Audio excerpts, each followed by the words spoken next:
या देवी सर्वभूतेषु स्कन्दमातारूपेण संस्थिता नमस्तस्यै नमस्तस्यै नमस्तस्यै नमो नमः। जय माता दी। आप सभी का दिन शुभ और मंगलमय हो। प्रिय भक्तों, आज गुप्त नवरात्रि का 5वां दिन है और आज के दिन माँ विद्या माँ छिन्न माता की पूजा का विधान है। और आज की इस वीडियो में आप माता छिन्नमस्ता की कथा के अलावा माता भगवती के 5वें स्वरूप माँ स्कंद माता की कथा भी सुनेंगे। आइए भक्तों, पहले सुनते हैं माता छिन्नमस्ता की महिमा की कथा।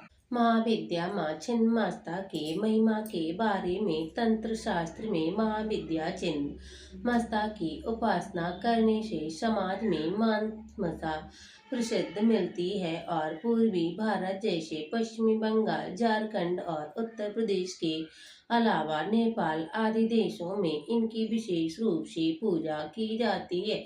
माता छिन्नमस्ता महाविद्या के पूजा में अगर कोई भी कमी रह जाती है तो वह विपरीत फल देने वाली होती है। यही कारण है कि आम लोगों के इसके साधना के सदुपयोग नहीं किया जाता है। देवी छिन्नमस्ता की पूजा करने से मनुष्य के समाज में और प्रतिष्ठा मिलती है, साथ ही सुख और समृद्धि का वरदान भी मिलता है। देवी अपने साधक को ज्ञान, समृद्धि, विजय, स्वास्थ्य और धन का आशीर्वाद देती है। इसीलिए माँ विद्या छिन्नमस्ता की पूजा उन लोगों के लिए बहुत प्रभावशाली है जो बांझपन या ऋण से संबंधित एवं रोग से संबंधित समस्याओं का सामना कर रहे हैं।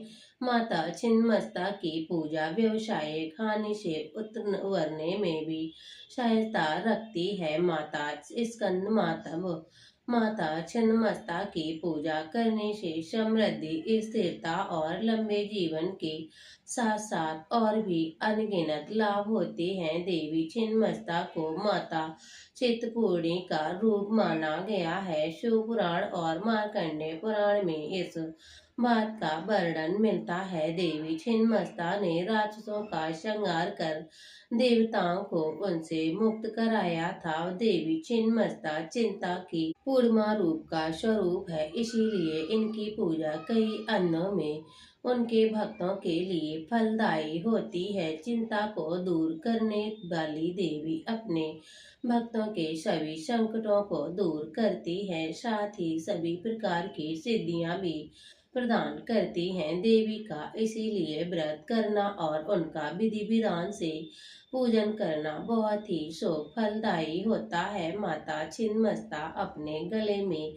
हड्डियों की माला धारण करती है, उनको कंधे पर यथोविध, और देवी छिन्नमस्ता की नाभि में योनि चक्र पाया जाता है। देवी की आराधना गुप्त नवरात्रि के अलावा दीपावली के दिन भी करना बहुत ही शुभ माना जाता है, इसीलिए इनकी पूजा शुक्रवार के दिन भी की जाती है।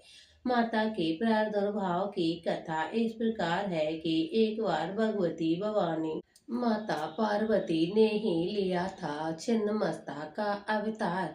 छिन्नमस्ता माता को माता पार्वती का स्वरूप माना जाता है, जो कि काफी उग्र रूप में रहती हैं। माता छिन्नमस्ता के एक हाथ में स्वयं का कटा हुआ सिर रखा होता है।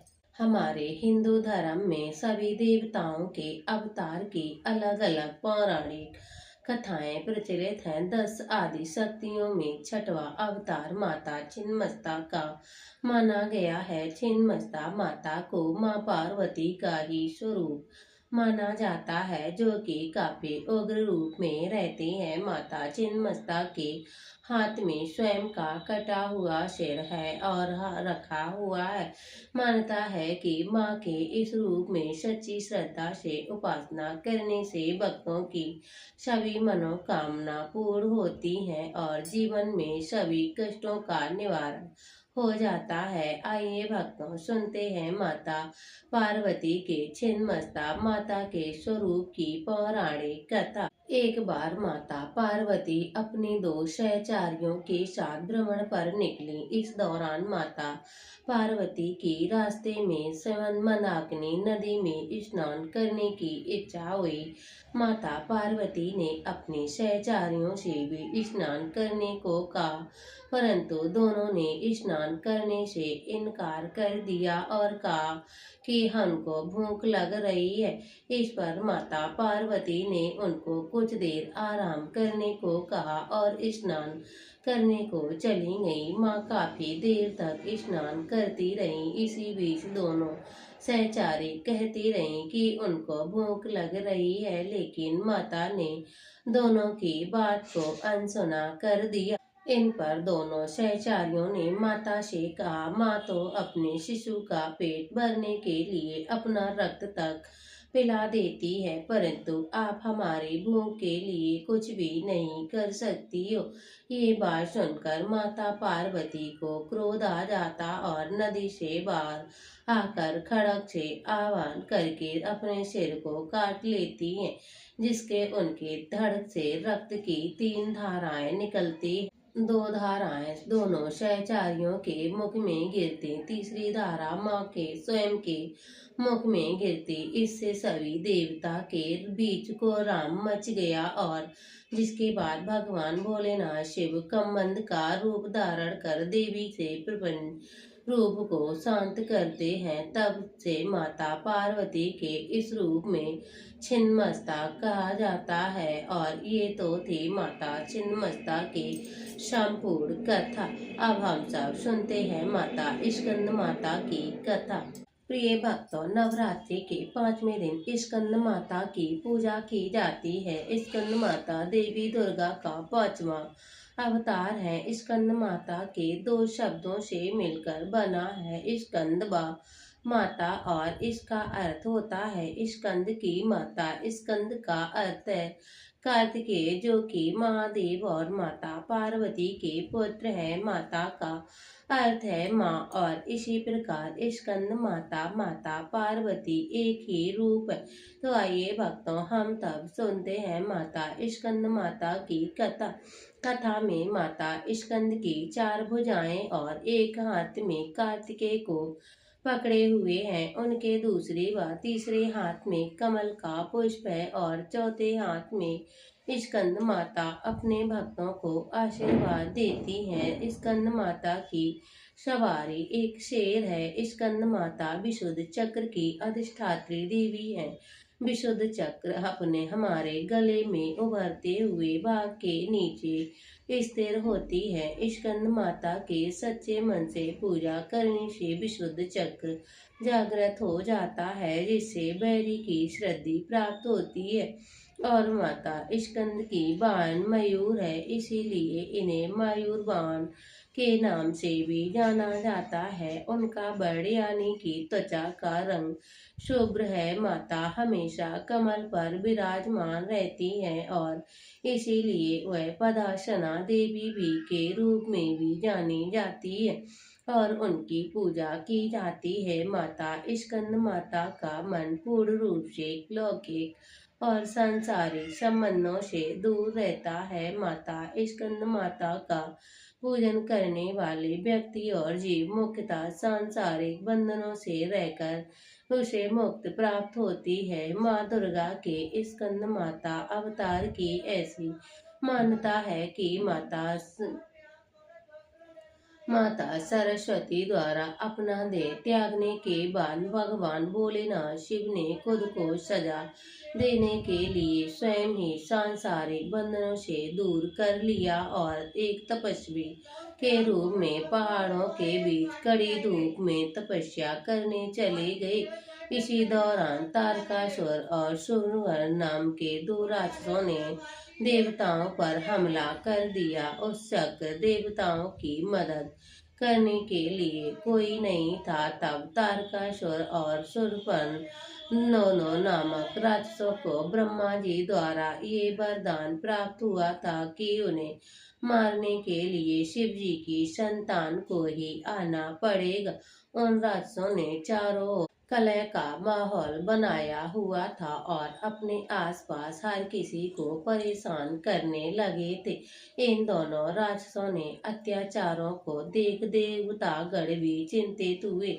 सभी देवतागण भगवान श्री हरि विष्णु के पास गए और उन्हें अपना दुख सुनाया, परंतु भगवान विष्णु ने उनकी कोई मदद नहीं की और भगवान श्री हरि विष्णु से भी मदद न मिलने पर भगवान सभी देवतागण नारद जी के पास जाने का सोचा। तब उन्होंने नारद जी ने कहा, यदि वह माता पार्वती से भगवान शिव को पति के रूप में पाने के लिए तपस्या करेंगे को कहेंगे तो शायद भगवान भोलेनाथ शिव उनसे शादी कर लेंगे और उनके मिलन से महादेव की संतान जन्म लेगी जो कि उन राक्षसों का वध कर सकेगी। इसीलिए नारद जी के कहे अनुसार माता पार्वती ने भगवान भोलेनाथ शिव को पति के रूप में पाने के लिए घोर तपस्या की और उनकी भक्ति से खुश होकर भगवान भोलेनाथ शिव ने उनसे विवाह का निर्णय लिया। विवाह के पश्चात माता पार्वती और भगवान भोलेनाथ शिव की ऊर्जा से एक बीज का जन्म हुआ। बीज के अत्यधिक गर्म होने के कारण उसे अग्रदेव को सरवाना नदी में सुरक्षित रखने के लिए सौंप दिया। अग्रदेव भी उसकी गर्मी सह नहीं पाए, इसीलिए उन्होंने उस बीज को गंगा को सौंप दिया जो से आखिर में सरवाना झील में ले गई, जहाँ माता पार्वती पहले से ही पानी के रूप में मौजूद थी और उस बीज को धारण करते ही वह गर्भवती हो गई। कुछ समय पश्चात कार्तिकेय जी ने अपने 6 मुख के साथ जन्म लिया। कार्तिकेय के जन्म के बाद उन्हें तारकासुर और शूरपणखि का विनाश करने के लिए तैयार किया गया। तब सभी देवतागण ने मिलकर उन्हें अलग अलग तरीके का ज्ञान दिया और राक्षसों से लड़ने के लिए उन्हें महत्वपूर्ण शस्त्र भी दिए। आखिर में कार्तिकेय ने सभी राक्षसों का वध कर दिया। इनके कारण माँ दुर्गा को स्कंद माता यानी कि कार्तिकेय की माता के रूप में जाना जाता है।